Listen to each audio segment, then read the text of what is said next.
Hello student, last lecture में हमने discuss किया था magnetic field on the axis of current carrying circular loop. उसी टॉपिक को हम एक्सटेंड करेंगे हेल्महोल्ट्ज कॉइल के लिए। तो ये हमारे पास लास्ट टॉपिक डिस्कस करते हैं, करंट लूप है, सर्कुलर लूप है जिसकी रेडियस ए है और आई करंट इसमें फ्लो हो रही है। तो इस आई करंट फ्लो होने का एक्स डिस्टेंस पर कोई पॉइंट पी है, तो इसमें मैग्नेटिक फील्ड हमने कैलकुलेट किया था। This is equal to mu naught, this is the mu naught is the permeability of a vacuum, the current the radius square upon 2x square plus a square की power 3/2। फिर दो another case हमने discuss किए थे, x is equal to 0 at a centre, that means a large coil के लिए this is equal to mu naught I upon 2e, और ये बेसिकली इंडिपेंडेंट है डिस्टेंस के, that means this is constant and maximum. Maximum किस sense में कह रहे हैं, क्योंकि x डिपेंडेंस है तो x की जो वैल्यूज है एक फाइनाइट वैल्यू के लिए x की जैसे वैल्यू इंक्रीज होगी तो b की वैल्यू डिक्रीज होगी, क्योंकि x जो बेसिकली इनवर्सली है, प्रोपोर्शनल है, b जो है x के इनवर्सली प्रोपोर्शनल है। और ये another case x is greater than a, that mean small loop के लिए या लूप से एक लार्ज हम डिस्टेंस पर मैग्नेटिक फील्ड कैलकुलेट किया था। This is mu naught I a square upon 2x cube, और इस केस में हम देख सकते हैं b is proportional to 1 upon x cube. तो इनके बेस पर हमने इसका वेरिएशन कर्व डिफाइन किया था, डिस्टेंस वर्सेस मैग्नेटिक फील्ड, और डिस्टेंस को हमने x एक्सिस में रखा, मैग्नेटिक फील्ड को y एक्सिस में, क्योंकि हम मैथमेटिकली भी जानते हैं कि जो इंडिपेंडेंट वैल्यू है उसको हम x एक्सिस में और जो डिपेंडेंट वैल्यू है जिसे y एक्सिस में। At this point x equal to 0, that means जो मैक्सिमम सपोज जो मैक्सिमम वैल्यूज है उसके बाद जैसे x जैसे जैसे वैरी हो रहा है तो ये 1 अपॉन क्यूब के रेशियो में डिक्रीज हो रहा है, और x टेंस टू इन्फिनिटी में ये अप्रॉक्सीमेट 0 हो जाएगा।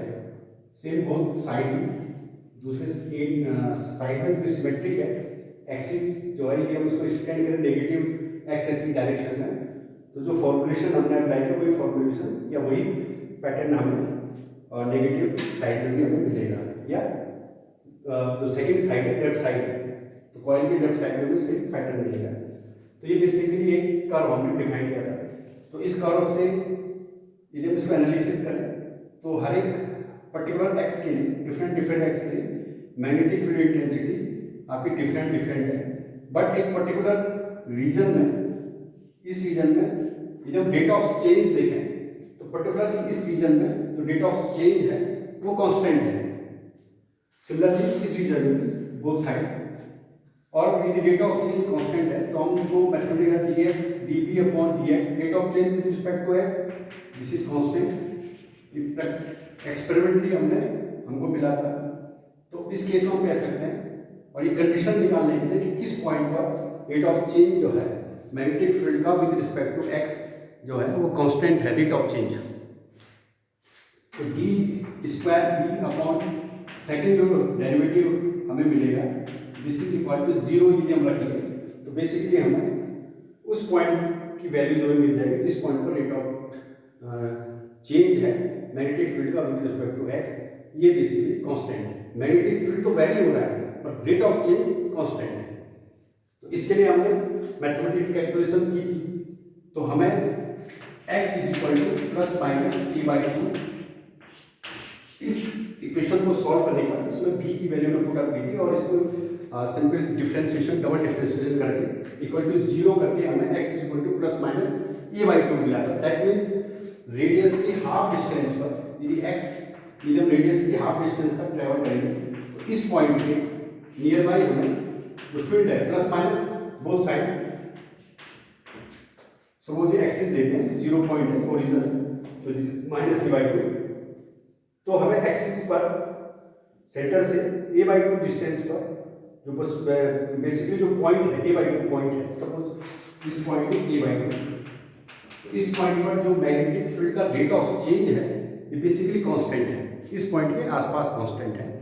तो इसी कंसेप्ट को यूज करके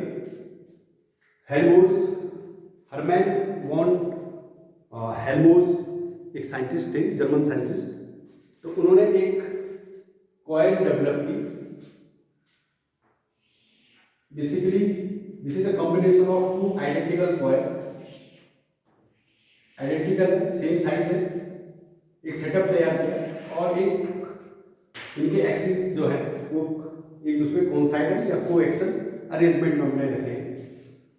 and the radius a, radius b and the current I and the current I with the same direction. Arrangement ऐसा है, करंट भी सेम है और सेम डायरेक्शन में फ्लो हो रही है। बेसिकली दोनों सीरीज कनेक्शन में कनेक्टेड है।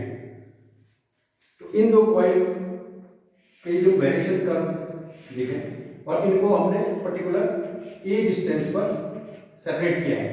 और ये बेसिकली ये क्या है, इनकी रेडियस के इक्वल डिस्टेंस पर हमने इन दोनों को सेपरेट किया। और ये एक क्रूशियल पॉइंट है, ये डिस्टेंस ए रेडियस के इक्वल। कैसे? सपोज इनका हम वेरिएशन कर्व देखें, एक्सिस और मैग्नेटिक फील्ड का। तो सो फर्स्ट पर जो वेरिएशन कर्व आएगा, this is look like same as we discuss previously, this same lines. And जो सेकंड है, सपोज को अलग कलर से मैं डिनोट करता हूं। ये दोनों कर्व आइडेंटिकल है क्योंकि दोनों कॉइल्स आपकी आइडेंटिकल है। तो इस केस में ये फर्स्ट कॉइल के लिए हम पॉइंट ऑफ इन्फ्लेक्शन, ये बेसिकली जो पॉइंट है, this is called point of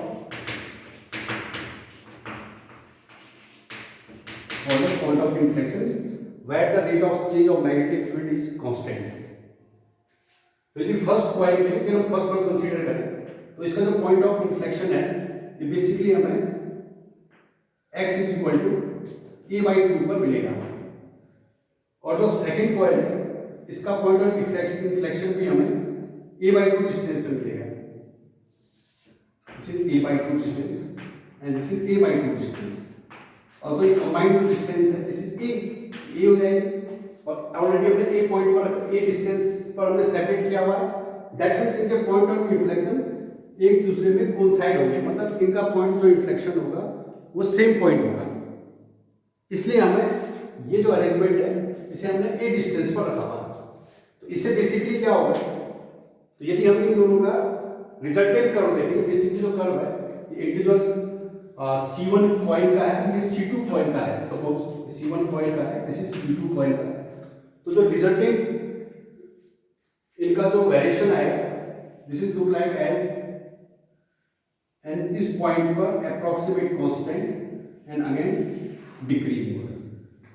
तो जिस अपर कर्व है ये बेसिकली रिजल्टेंट मैग्नेटिक फील्ड है ड्यू टू बोथ कॉइल। तो इस कर्व में ये जो रीजन है, इस रीजन पर जो बेसिकली मैग्नेटिक फील्ड है वो x के रिस्पेक्ट में कांस्टेंट है। दैट मींस यहां पर जो रेट ऑफ चेंज है वो this is 0। This rate of change क्या है, x के रिस्पेक्ट में है। तो दैट मींस इस पॉइंट पर जो मैग्नेटिक फील्ड हमें मिल रहा है, रिजल्टेंट जो B मिल रहा है हमें, ये बेसिकली B1 प्लस B2 है। तो एक के कारण B1 है, दूसरे कारण B2 है, तो दोनों का जो एम्पलीट्यूड होगा मैग्नेटिक फील्ड का magnitude, this B1 plus B2, ये बेसिकली कांस्टेंट है फॉर एक पर्टिकुलर रीजन तक। अदरवाइज जब सिंगल कॉइल को देखें तो प्रत्येक कॉइल में जो मैग्नेटिक फील्ड है वो x के रिस्पेक्ट में चेंज हो रहा है, यहाँ पे x के रिस्पेक्ट चेंज हो रहा है, बट इस केस में जो मैग्नेटिक फील्ड है वो x के रिस्पेक्ट में कांस्टेंट है। तो ये बेनिफिट है इन दो कॉइल को इस रीजन में अरेंज करने का। अब ये बेसिकली हो कैसा रहा है कि जब इस पॉइंट से इधर को मूव करें तो इस कॉइल के कारण जो मैग्नेटिक फील्ड है वो बेसिकली डिक्रीज हो रहा है, बट हम इस पॉइंट से इधर को मूव कर रहे हैं तो इस कॉइल के कारण मैग्नेटिक फील्ड इंक्रीज हो रहा है। तो जो ये डिक्रीमेंट है वो ये जो इंक्रीमेंट होगा वो इसको कंपनसेट करेगा, लेकिन किस लिमिट तक कंपनसेट करेगा, क्योंकि दोनों का रेट ऑफ चेंज, क्योंकि इन्फ्लेक्शन पॉइंट दोनों का सेम है। तो जिस पॉइंट जो रीजन इन दोनों का अप्रोक्सीमेट लीनियर है, दोनों का रेट ऑफ चेंज सेम है, तो जिस रेट से डिक्रीज होगा उस रेट से इंक्रीज होगा। तो दैट मींस आपको इस पॉइंट पर मैग्नेटिक फील्ड की वैल्यू यदि आपको ये मिलती है तो सेकंड पॉइंट पर मैग्नेटिक फील्ड की आपकी सेम वैल्यू मिलेगी। इस पॉइंट पर इसका जो डिक्रीजिंग रेट ऑफ चेंज है मैग्नेटिक फील्ड का, वो इसी पॉइंट पर दूसरी कॉइल के कारण जो रेट ऑफ चेंज है वो इंक्रीजिंग ऑर्डर में है। सेम इस पॉइंट पर भी वही फॉर्मूला अप्लाई होगा। तो दैट मीन्स हम क्या कर रहे हैं, दोनों को जो कॉइल है इनको इस प्रकार प्लेस कर रहे हैं, इनका जो कांस्टेंट रीजन है, जो लीनियर रीजन है जहां पर रेट ऑफ चेंज कांस्टेंट है, इन दो कांस्टेंट रीजन पर हमें मैग्नेटिक जो रिजल्टेंट मैग्नेटिक फील्ड है वो बेसिकली हमें कांस्टेंट मिलता है। तो कांस्टेंट उसकी यदि वैल्यूज निकालें तो then B is equal to B1 मतलब फर्स्ट के कारण, तो फर्स्ट के कारण क्या होगा, mu naught I a square upon 2x square plus a square की पावर 3/2, और सेकेंड के कारण भी यही वैल्यूज आएंगे क्योंकि दोनों का सेम करंट है, सेम रेडियस है और हम सेम डिस्टेंस पर चेक कर रहे हैं x, तो दिस इज इक्वल टू 2 और x कितना है 2 mu naught I a square by 2, और x किस पॉइंट पर है, point of inflection, this is a/2 का whole square plus a square की पावर 3/2 की पावर 3/2, 2 से 2 कैंसिल, इसको आप सॉल्व करेंगे तो mu naught I a square upon a cube into 5/4 की power 3/2, and this is equal to mu naught I upon 8√125 into A. This is the value of magnetic field at this constant region. जिस reason पर magnetic field constant है उसकी value 8 mu naught I upon √125 into A। तो ये basically एक long range तक हमें constant magnetic field create होगा using two identical coil are place in two identical coil को हम एक डिस्टेंस पर जो उनके रेडियस के इक्विवेलेंट है और उनको हम कोएक्सियल अरेंजमेंट में हम पुट अप करते हैं, तो उनके बीच में हमें जो मैग्नेटिक फील्ड मिलेगा वो बेसिकली स्पेस के रिस्पेक्ट में कांस्टेंट होगा। Steady magnetic constant magnetic field time के रिस्पेक्ट तो कांस्टेंट है ही, क्योंकि हम स्टेडी करंट यूज़ कर रहे हैं, जनरली हम उसमें डीसी करंट यूज़ करते हैं, तो उसके कारण जो मैग्नेटिक फील्ड होगा किसी पॉइंट में टाइम के रिस्पेक्ट में कांस्टेंट होगा। लेकिन मैग्नेटिक फील्ड जो है वो डिस्टेंस पर डिपेंड कर रहा है एक सिंगल कॉइल के लिए, और वो स्पेस के टर्म्स में भी या स्पेस के रिस्पेक्ट में भी एक लॉन्ग रेंज तक आपको मैग्नेटिक फील्ड आपको सेम मिलेगा या कांस्टेंट मिलेगा। तो ये बेसिकली कंसेप्ट था हेल्महोल्ट्ज कॉइल का, और using the concept of circular current carrying wire के केस में। और जो ये हेल्महोल्ट्ज कॉइल है इसका जनरली हम यूज करते हैं एक्सटर्नल मैग्नेटिक फील्ड को कैंसिल करने के लिए। जैसे अर्थ का मैग्नेटिक फील्ड है, यदि हमें किसी रीजन पर मैग्नेटिक किसी पर्टिकुलर आपके पास सपोज मैग्नेटिक मटेरियल्स है तो उसमें मैग्नेटिक की इंटेंसिटी और डायरेक्शन कैलकुलेट करनी है, तो जनरली हेल्महोल्ट्ज कॉइल का यूज़ करते हैं। तो बेसिकली हेल्महोल्ट्ज जो कॉइल है वो एक्सटर्नल मैग्नेटिक फील्ड को कैंसिल आउट करती है और एक कांस्टेंट मैग्नेटिक फील्ड आपके साथ प्रोड्यूस करती है उस पर्टिकुलर रीजन में। तो ये टॉपिक था आपका हेल्महोल्ट्ज कॉइल का। नेक्स्ट टॉपिक हम मिलेंगे एक another topic electricity and magnetism course के अंदर मैग्नेटोस्टैटिक्स यूनिट में। Thank you.